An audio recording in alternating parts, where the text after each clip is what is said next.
Hey everybody, it's Yin Yang Total War here, and welcome back to another episode of Tuesday Newsday Special Report Edition.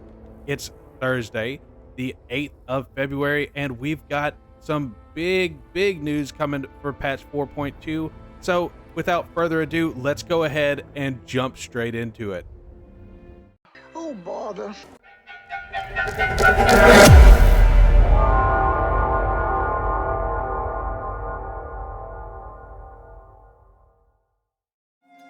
All right, guys, and quick disclosure before we get started.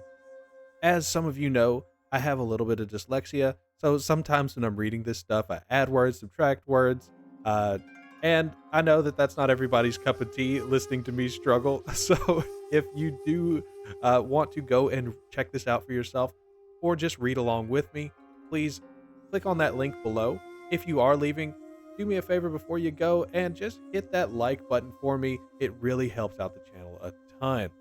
So, without further ado, let's get started. So, patch 4.2 of patch 4.2 Shadows of Change Content Editions Part 1 Cathay. So, they're going to be splitting this up into 3, which means that we're going to get some next week. Um don't know if we'll get two of them next week, like a Tuesday and a Thursday, or if we'll get, just Thursdays all the way through, and then we'll get the actual content on the 29th. But hopefully we'll find out more as we continue down. But again, guys, usually with CA, just expect the 29th. We can hope for better and, get what we get. So, hi everyone, I'm Richard Aldridge, game director for Total War Warhammer. Today, I want to share some news with you on the new content that will be arriving for Shadows of Change, patch 4.2, free for existing owners and bolstering the DLC for anyone picking it up post patch 4.2.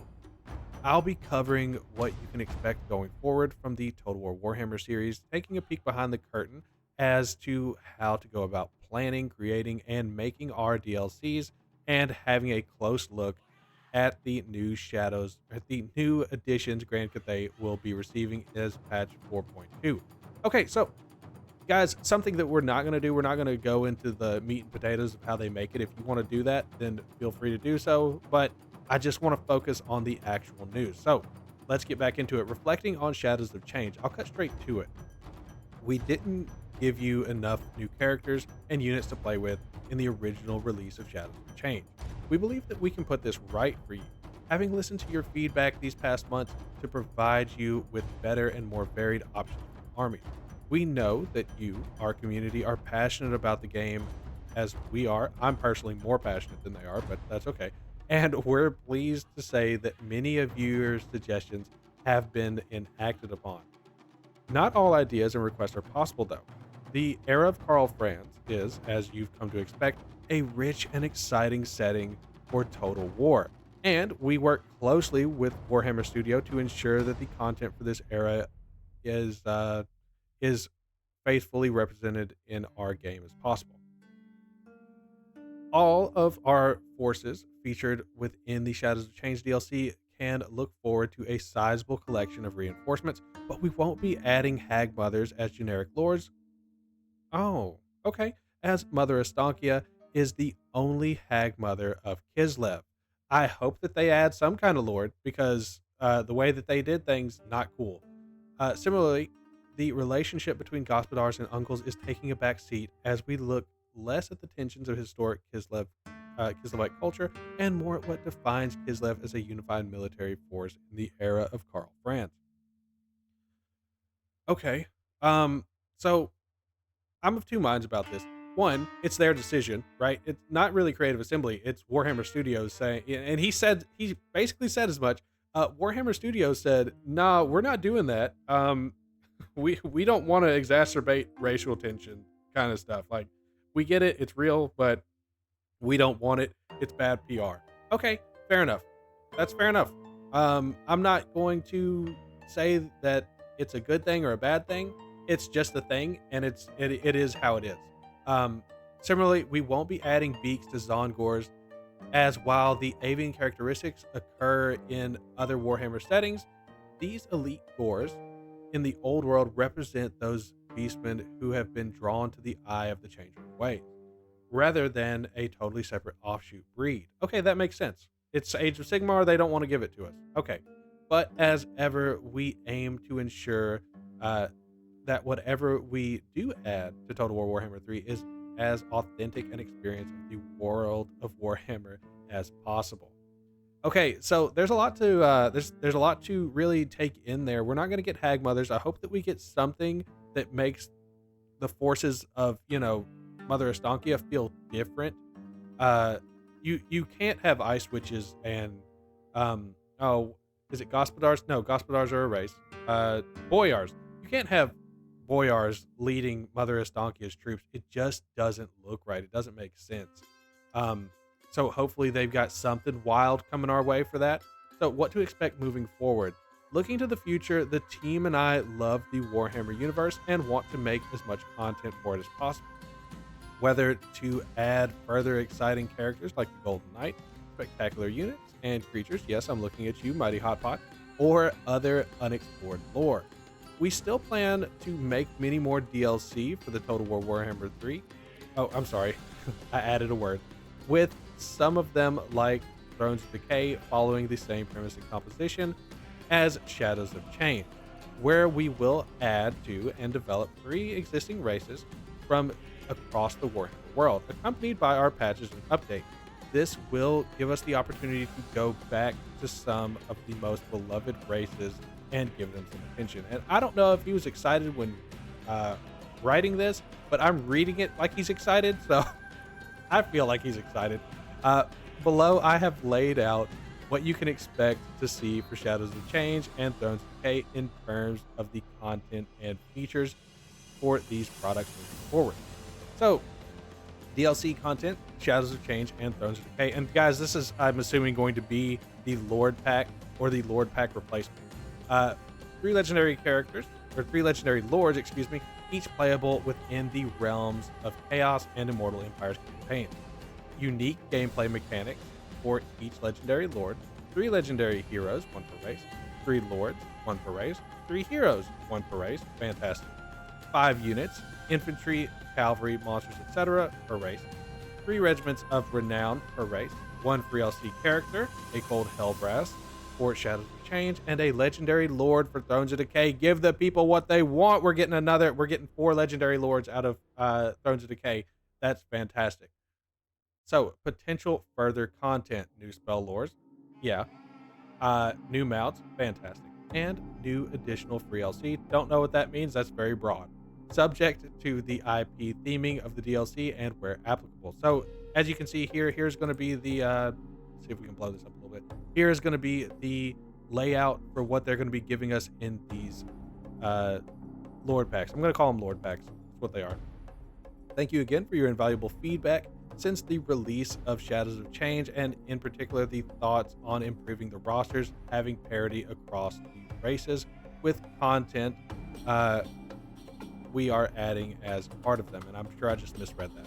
As mentioned above, each race will now have a legendary lord, legendary hero, lord, hero, 5 units, and 3 regiments of renown. He's just repeating himself. Okay. Okay, I'll just keep going. This, we hope, will allow you to add thematic armies that are better connected to legendary lords in DLC, add both lower tier troops and big centerpiece monsters, and start to fill some gaps and needs of the races in the game. Where possible, with further content, we will also be adding thematic lores of magic, mounts for new and existing characters to make use of, and making some much requested free LC where it makes sense. Cough, cough, Hatteran's sled.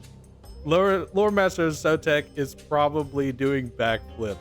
I hope that everything I've mentioned looks much more in line with your own expectations for the DLC as we move to significantly bridge the gap between our past products like Chaos Dwarf in what we will offer moving forward, starting with Shadows of Change.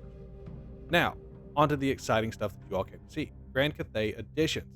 To set the scene, we went back to look at what we could add to enrich the offering of Grand Cathay in Shadows of Change. We focus heavily on the theme that surrounds the Jade Dragon, his celestial court. Having his eyes and ears everywhere, having the ability to quickly react and protect his empire, to be the emperor for all intents and purposes. This is true. This spent plenty of conversations with Games Workshop in looking to find characters and units that best complemented this approach and made sense from a lore perspective. Looking into what we hadn't included previously in Total War Warhammer 3 or Shadows of Change quickly helped us fill in some gaps with Grand Cathay's roster, such as the Gate Master and the Celestial Lion. The Lion, in particular, was something that almost made the cut for the original release of Shadows of Change, so I'm super excited to see it now as both monstrous unit and a mount option. Fantastic. But it also got us to look a little further afield too, and you will see that in our first ever legendary hero for Grand Cathay, Tang the Watcher. Okay, so none of my guesses were true. Uh, like batting 0 for 0 here, Yin Yang. Tang the Watcher, Sentinel of the Heavens, legendary hero. Okay, so let me introduce Grand Cathay's first colossal legendary hero to you. We wanted to add Tang, and I hope I'm pronouncing that right, but guys, I'm from the southern United States. It's just how I talk. Uh, to move away from what is currently known about Grand Cathay and showcase some of the other inhabitants of this mighty empire. Tang represents an ever-watching protective figure, not dissimilar to Yuan Bo, as you will see, but is a fair bit larger. Tang gives us the opportunity to expand on Grand Cathay's use of magical constructs, something which is core to this great nation in how it protects itself, along with giving them devastating long-range artillery-like potential. Tang also lends themselves nicely to the connection the Jade Dragon has with the winds of heavens, and more the magical elements of Grand Cathay. Okay, known as the Guardian of the Sky, the Heavenly Bowman, or commonly to the people of the southern provinces, simply the Watcher. Tang is the great sentinel that stands atop the mountains of heaven, towering over the other sentinels. Tang is an imposing sight with its outstretched wings and great stone feathered helm. Those who have witnessed Tang in battle claim no armor or barrier can turn aside arrows it fires from the great wind bow. The shafts piercing the ranks of enemies and even the iron hides of felled beasts. And though Tang cannot fly in the true sense, its power allows it to leap great distances, even jumping from mountain peak to mountain peak in defense of the Empire. So it's kind of like I don't want to call him Corn. He's not Corn. It's kind of like Scarbrand with his broken wings. That's sweet. I love it. Above, you can see the first step that we've. Okay, so this is where he talks about design. Okay, so I'm not going to get into design. Let's just go with the gameplay overview. Okay, so Tang the Watcher is a giant-sized hero, which, disregarding mounted characters, is a rare sight in Total War Warhammer 3. Much like the Bone Giant of the Tomb Kings, Tang uses a giant magical bow to fire artillery-grade projectiles into enemy lines. Tang is also relatively strong in close combat, with good defensive stats and the ability to buff other nearby constructs.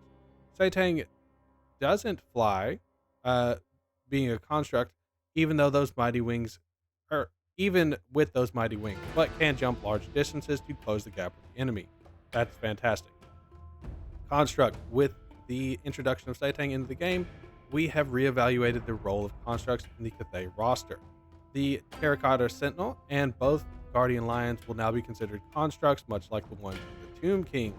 Tang has the ability to synergize with this type of unit. That's fantastic. He's tough and heavy, so he's got a high amount of armor, which enables it to shrug off most attacks from non-armor piercing sources.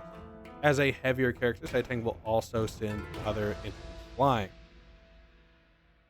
Giant bow. Armed with the wind bow, Tang can deliver long-range attacks and singular targeted shots with devastating precision. Love it. Gate Master of the Celestial Cities. You may have seen the art for this character since the release of Total War Warhammer 3. Yeah, because it was supposed to be in the original cut, but like he says, didn't make the final cut. But he is here now to stand tall and add a bit of melee strength to your Cathay line. Jade Warriors are the I think they meant to see professional soldiers of Grand Cathay, and the Gate Master of the Celestial Cities are their leaders.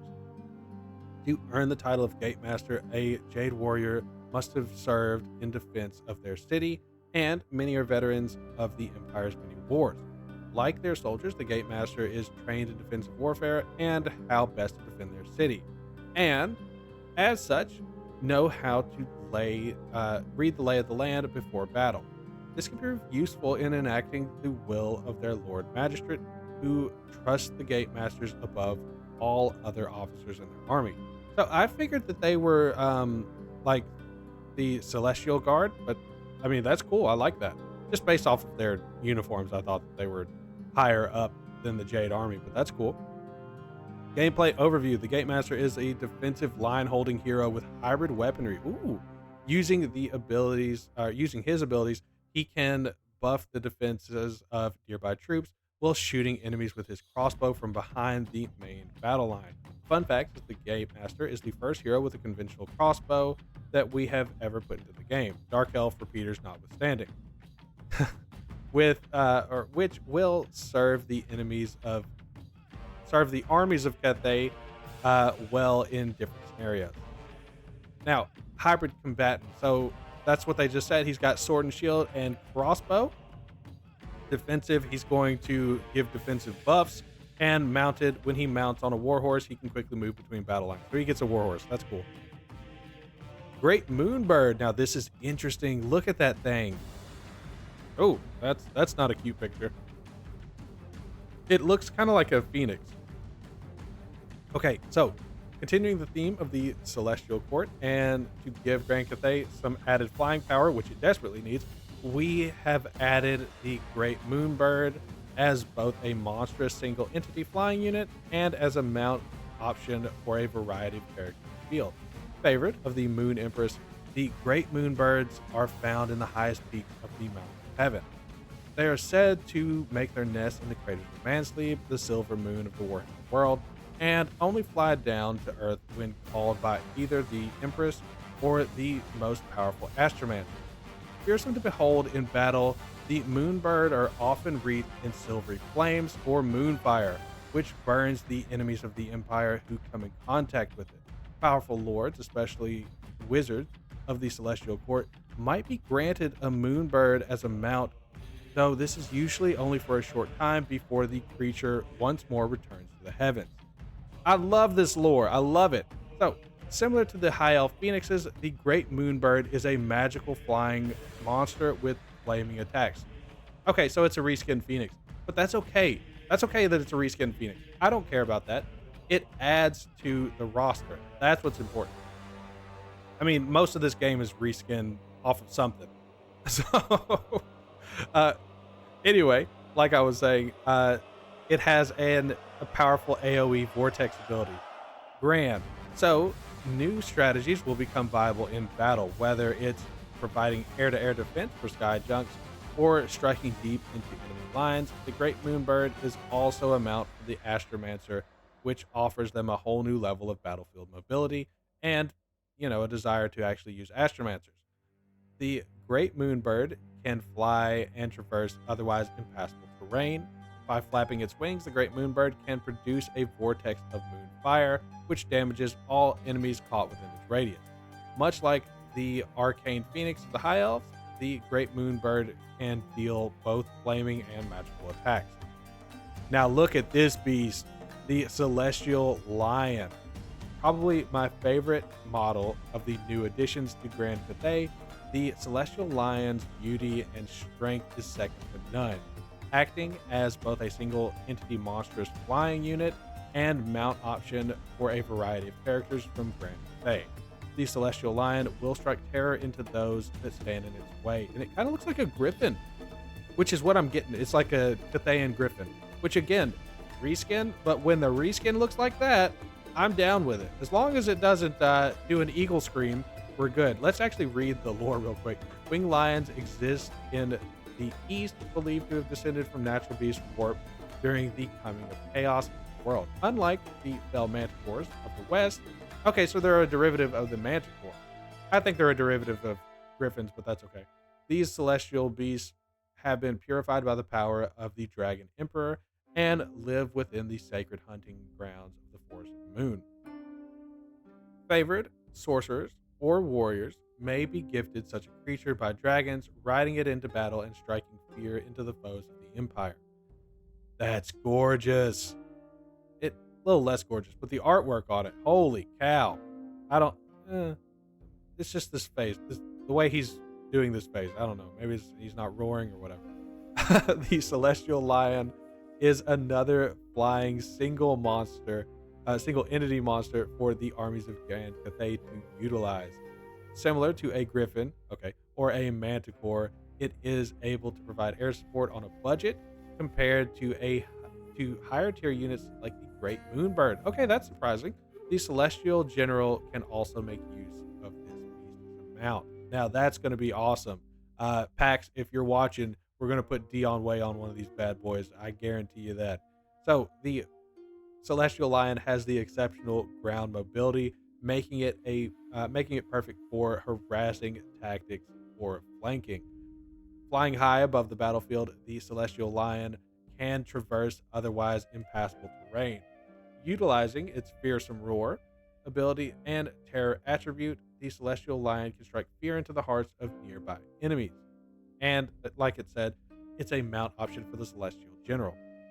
Now, before I end the day, I wanted to cover an omission that you may have been hoping for in Grand Cathay's roster update, an elite core infantry unit.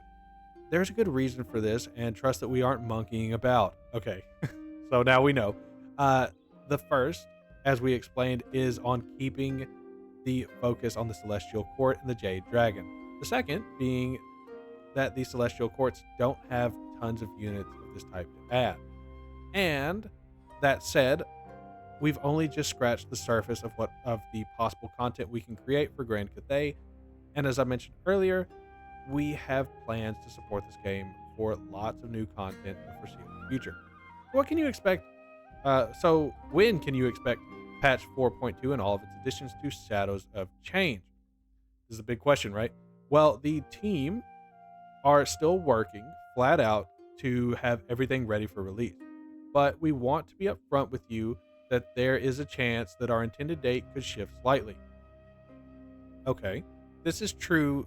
This is the true nature of video game development. In spotting those last minute issues or adding that final polish, we can lead to release dates changing.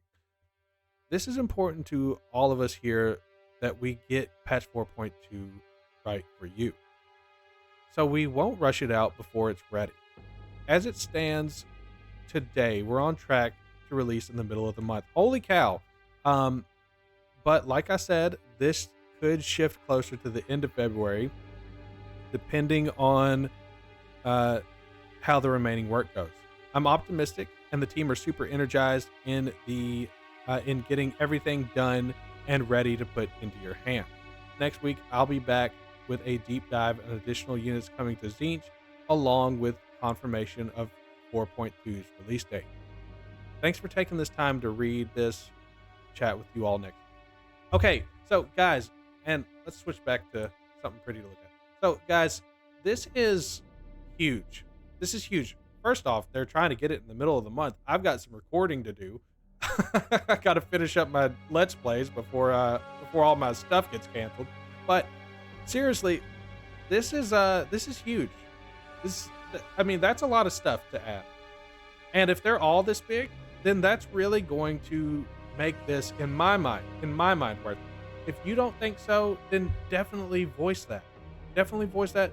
Keep letting CA know that you want more. You want more content for your money, because the price of everything is going up and video games might get competed out, right? So, as always, guys, I would love to know your thoughts, either here in the comment section, or if you want to hop on over to Discord, join us at Gitmo Gaming. I'd really love to see you there and chat with you. But that's really going to be it from me today. I'm excited. I hope that you're excited. And I'll see you next week for another episode of Tuesday Newsday. We'll have a ton to talk about, I'm sure. Till then, to all my friends, wherever you are, good morning, good evening, and good night. I'll see you next time.